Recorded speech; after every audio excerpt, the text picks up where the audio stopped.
ஒரு மாதம் இருக்குமா?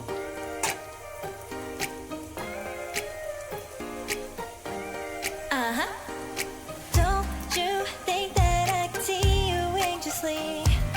Try not to catch a glimpse of me. Don't you worry, it's okay to take a peek. See the magic word. Welcome to my channel. அம்மா cooking சேனலுக்கு உங்களை அன்புடன் வரவேற்கிறேன். வீட்டில் உள்ளவங்களுக்கு நீங்கள் செஞ்சு கொடுத்தீங்கன்னா ரொம்ப விரும்பி சாப்பிடுவாங்க. டின்னர், பிரேக்ஃபாஸ்ட், லன்ச் எதுக்குனாலும் நீங்கள் செஞ்சுக்கலாம். அவ்வளோ ஒரு டேஸ்ட்டாக இருக்கும். இது நம்ம ரெடி பண்ணி வச்சுட்டு வீட்டில் உள்ளவங்க கொஞ்சம் ஆஃபீஸ் முடிஞ்சு லேட்டாக வர்றதா இருந்தால் கூட ஒரு சேலோ ஃப்ரை கூட சேலோ ஃப்ரை செஞ்சு கொடுத்துக்கலாம். ரொம்பவே ஹெல்த்தியாக இருக்கும். ரெண்டாவது குழந்தைங்களுக்கும் லஞ்ச் பாக்ஸு, ரெண்டாவது பிரேக்ஃபாஸ்ட்டு, ஸ்நாக்ஸுக்கு கூட நீங்கள் இதை பெரிய பீஸாக இருக்கிறத குட்டி குட்டியாக கட் பண்ணி கொடுக்கலாம். அவ்வளோ ஒரு ருசியாக இருக்கும். இந்த ரெசிபியில் நல்லா நம்ம சேனலில் ஃபஸ்ட் டைம் பார்க்கிங்கன்னா மறக்காமல் சப்ஸ்கிரைப் பண்ணிவிட்டு பாருங்கள். வாங்க வீடியோக்குள்ளே போகலாம். ஒரு கடாய் காஞ்சதும் அதில் கொஞ்சம் எண்ணெய் ஊற்றிக்கோங்க. எண்ணெய் நான் கொஞ்சம் நல்லெண்ணெய் சேர்த்துருக்கேன். நல்லெண்ணெய் ஊற்றுனதுக்கப்புறமா கொஞ்சமாக கடுகு சேர்த்துக்கோங்க. கடுகு நல்லா வெடித்து பொரிஞ்சு மேலே மிதக்கணும். அப்போ தான் நம்ம கடுகு வந்திருக்குன்னு அர்த்தம். இந்த மாதிரி வரும்போது நான் 1 டேபிள் ஸ்பூன் போல் சீரகம் சேர்த்துக்கிறேன். சீரகம் நல்லா பொரிஞ்சு வரணும், கருவிடக்கூடாது. சீரகம் நல்லா பொரிஞ்சதும் கொஞ்சமாக கருவேப்பிலை சேர்த்துக்கோங்க. கருவேப்பிலை சேர்த்து கருவேப்பிலை நல்லா பொரிஞ்சதும் ஒரு மிளகா வெட்டி வச்சுருக்கேன். கிட்ஸு வீட்டில் இருந்தாங்கன்னா மிளகா ஸ்கிப் பண்ணிக்கோங்க.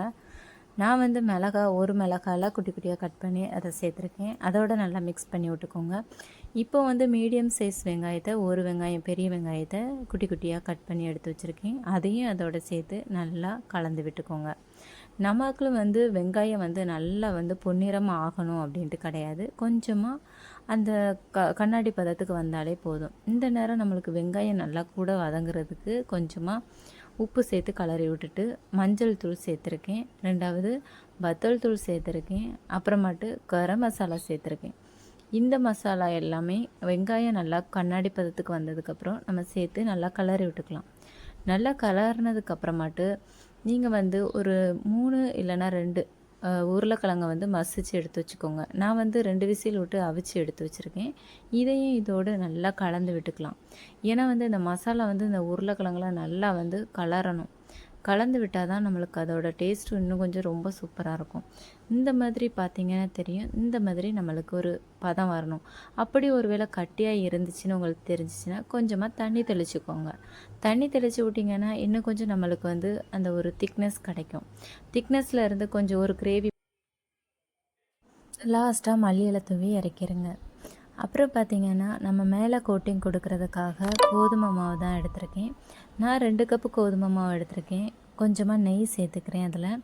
அப்புறமா கொஞ்சம் உப்பு சேர்த்துக்கலாம். உப்பெல்லாம் சேர்த்து நம்ம நல்லா கலந்து விட்டுக்கலாம். அதெல்லாம் மிக்ஸ் ஆனதுக்கப்புறமாட்டு நம்ம ஒரு அளவுக்கு அந்த நெய், அதுக்கப்புறம் அந்த உப்பு எல்லாமே நல்லா மிக்ஸ் ஆகணும். அது வரைக்கும் நீங்கள் கலந்து விட்டுக்கோங்க. தண்ணி மொத்தமாக சேர்த்துடக்கூடாது. கொஞ்சமாக தண்ணி சேர்த்து நல்லா கலந்து விட்டுக்கோங்க. கலந்து நம்ம சப்பாத்திக்கு மாவு பிடிப்பீங்க இல்லையா, அதே மாதிரி மாவு பிடிச்சி எடுத்து வச்சுக்கோங்க. இதில் சப்பாத்திக்கு குட்டி குட்டியாக பீஸ் போட்டு எடுத்து வைப்பீங்க. ஆனால் இதில் கொஞ்சம் பெரிய பீஸாக போடணும். நம்ம ஒரு கை அளவுக்கு அதிகமான பீஸ் போட்டு 2 சப்பாத்திக்குள்ள மாவு ஒரு இதாக போட்டு உருட்டி எடுக்கணும். நீங்கள் இந்த மாதிரி நல்லா சாஃப்டாகிறதுக்கு ஒரு 15 நிமிஷம் அப்படியே ஊற வச்சுக்கோங்க. இதை செஞ்சுட்டு கூட நீங்கள் குருமா வச்சுக்கலாம். இது நல்லா ஊறினதுக்கப்புறம் நல்லா பெரிய பீஸாக உருட்டி நான் எடுத்திருக்கேன். அதுக்கப்புறம் கீழே போட்டு நம்ம நல்லா வட்ட சேஃபுக்கு உருட்டிக்கோங்க. உங்களுக்கு எந்த சேஃப் செய்ய முடியுமோ அந்த அளவுக்கு நீங்கள் உருட்டிக்கோங்க. சதுரனாலும் ஓகே தான், நீளனாலும் ஓகே தான், வட்டனாலும் ஓகே தான். உங்களுக்கு ஏற்றாப்புல நீங்கள் செஞ்சுக்கோங்க. இந்த மாதிரி நல்லா உருட்டிக்கிட்டே வரணும். நல்லா பெருசாக உருட்டணும். இந்த மாதிரி நல்லா வட்ட சைஸில் இல்லைனா நீல சைஸில் உருட்டிக்கோங்க. உருட்டிட்டு நம்ம மசாலா ரெடி பண்ணியிருந்தோம் இல்லையா, அதை இதில் டிப் பண்ணிக்கோங்க. கொஞ்சமாக நீங்கள் வச்சு ஒரு ஓரமாக மட்டும்தான் வைக்கணும். எல்லா இடமும் வைக்கக்கூடாது. ஒரு ஓரமாக வச்சு நீங்கள் அதை ஃபுல்லாகவே பரப்பி விட்டுக்கோங்க. இந்த மாதிரி நான் செய்கிறேன் இல்லையா, இந்த மாதிரி இதே மாதிரி எல்லா பக்கமும் நம்ம பரப்பி விட்டுக்கிடணும். இந்த மாதிரி பண்ணிவிட்டு நம்ம ஃபுல்லாகவே மேலே இருக்கிறத ஃபுல்லாகவே ப்ளைனாக விட்டுறணும். அப்புறமா மேலே உள்ளதை எடுத்து இந்த மாதிரி மடக்கணும். இந்த நான் செய்கிறேன் இல்லையா, இந்த மாதிரி இந்த மாதிரி மடக்கிட்டு அதை கொஞ்சம் ப்ரெஸ் பண்ணி விட்டுக்கிடணும். எதுக்குன்னா உள்ளே உள்ளது எல்லாமே அந்த மாவு நம்ம விரித்து வச்சுருந்த மாவில் வந்து செட் ஆகணும். அதனால் இந்த மாதிரி லைட்டாக அமுக்கி விட்டுக்கிட்டிங்கன்னா அது செட் ஆயிரும். அதுக்கப்புறம் நம்ம மேலே லைட்டாக உருட்டிக்கிடணும். மேலே உருட்டும் போது இன்னும் கொஞ்சம் நம்மளுக்கு வந்து அந்த ஸ்டஃபிங் வந்து நல்லா கிடைக்கும். அதுக்கப்புறம் திருப்பி கூட ஒருக்கா கூட நீங்கள் பரட்டி போட்டு உருட்டிக்கலாம். திருப்பி உருட்டும் போது அந்த சைடில் உள்ளதும் பேலன்ஸ் ஆகி இதோட சேர்ந்து கம்பேர் ஆகி நல்லாவே உள்ளே ஃபுல்லாக டிப் ஆயிரும். இந்த மாதிரி உருட்டினீங்க அப்படின்னா சைட்லலாம் பிரிஞ்சு வராமல் நல்லா மிதமாக இருக்கும். உள்ளே உள்ள அந்த உருளைக்கிழங்கு இந்த மாவோட சேர்ந்து நம்ம ஃப்ரை பண்ணி எடுக்கும்போது இன்னுமே நம்மளுக்கு வந்து அந்த உள்ளே உள்ளதெல்லாம் வெளியே வராமல் இருக்கும். அதுக்காக தான் நம்ம இப்படி அமுக்கி விட்டுக்கிடணும். இந்த மாதிரி அமுக்கிட்டு நம்ம இப்போ ஒரு இதில் வந்து பீஸ் போட்டு எடுத்துக்கலாம். உங்களுக்கு எந்த பீஸ்னாலும் ஓகே தான். இந்த மாதிரி நான் நீல பீஸாக போட்டுட்ருக்கேன். இதில் வந்து ஒரு பீஸ் சாப்பிட்டாலே நம்மளுக்கு வயிறு வந்து கப்புன்னு அடைச்சிரும். குழந்தைகளுக்கு செய்கிறதா இருந்தால் ரெட்டாங்கல் செவ்வாங்கல் அந்த மாதிரி முக்கோணம் அந்த மாதிரி குட்டி குட்டி பீசஸாக கூட நீங்கள் போட்டு எடுத்துக்கலாம்.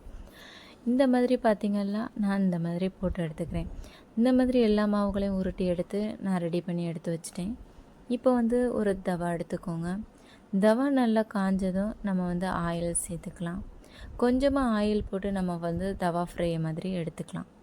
அப்புறமேட்டு நம்ம அதை வந்து நல்லா ஃப்ரை பண்ணி எடுத்துக்கலாம். இந்த மாதிரி தவா ஃப்ரை மாதிரி எடுத்தோன்னா கொஞ்சம் நம்மளுக்கு வந்து அந்த கிறிஸ்பினஸ் இன்னும் கொஞ்சம் நம்மளுக்கு ஹை லெவலில் கிடைக்கும். இந்த மாதிரி தவாவில் போட்டு 2 பக்கமும் திருப்பி போட்டு நான் எடுத்துக்கிறேன். ஒரு பக்கம் திருப்பி போட்டு உங்கள்கிட்ட காமிக்கேன். இந்த பாருங்கள் எவ்வளோ அழகாக இருக்குன்னு. சப்பாத்தியை விட எந்த ஒரு சைடிஷுமே இதுக்கு தேவை கிடையாது. வெறுமனையே சாப்பிட்டுக்கலாம். இது மேலே இன்னும் மேலே நம்ம கோட்டிங் கொடுக்கறதுக்காக இன்னும் கொஞ்சம் நான் இது பண்ணி ரெடி பண்ணி எடுத்து வைக்கிறேன். 2 முட்டையை இந்த மாதிரி உடச்சி ஊற்றிக்கோங்க. 2 முட்டை நல்லா ஊற்றுனதுக்கப்புறம் உங்களுக்கு வந்து எத்தனை பீஸ் நீங்கள் ரெடி பண்ணுறீங்களோ அத்தனை பீஸுக்கு ஏற்றாப்புல முட்டை சேர்த்துக்கோங்க. இதோட சேர்த்து கொஞ்சம் உப்பு, கொஞ்சமாக வத்தல் தூள். குழந்தைங்க சாப்பிட்றதா இருந்தால் வத்தல் தூளை ஸ்கிப் பண்ணிக்கோங்க. அப்புறம் மல்லித்தலை எடுத்து வச்சுருக்கேன். இந்த மல்லித்தலை வந்து ஒரு கிறிஸ்பினஸ் ஒரு பார்க்கவே ஒரு கலர்ஃபுல் நம்மளுக்கு தரும். அதனால் மல்லித்தலை சேர்த்துருக்கேன். இந்த மாதிரி கலந்து விட்டுக்கோங்க. முட்டையை நல்லாவே அடிச்சுக்கோங்க.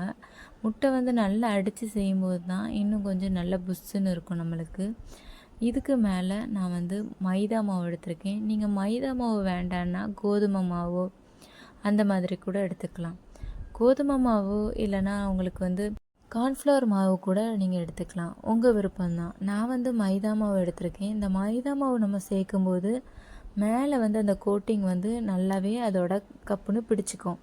இல்லைனா வெறுமனே முட்டை சேர்க்கும் போது கோட்டிங் வந்து பிடிக்காது. இந்த மாதிரி மாவு சேர்க்கும் போது நம்மளுக்கு வந்து ஒரு மாதிரி மாவு வந்து கட்டி பதமாக இருந்துச்சுன்னா கொஞ்சம் தண்ணி கூட நீங்கள் சேர்த்து இது பண்ணிக்கலாம்.